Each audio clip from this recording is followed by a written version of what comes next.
Want to share your Discord profile with friends? In this video, I'll show you the easiest way to copy your profile link on mobile. First, open the Discord app on your phone and tap on your profile icon in the bottom right corner. From there, tap the gear icon in the top right corner to access your settings. Next, scroll down and look for Advanced Settings. Here, make sure Developer Mode is turned on. This step is important because it allows you to copy your user ID. Now, go back to any chat or server where you've sent a message. Tap your profile picture in the chat window, then tap the three dots in the corner and select Copy User ID.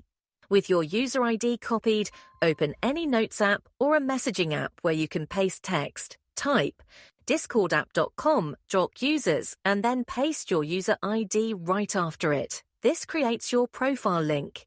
To test if it works, copy the full link and paste it into your browser. It should take you directly to your Discord profile. Now, you can share this link with anyone, whether it's for gaming, work, or just making new friends. If you found this tutorial helpful, give this video a thumbs up, subscribe for more Discord tips, and turn on notifications so you never miss an update.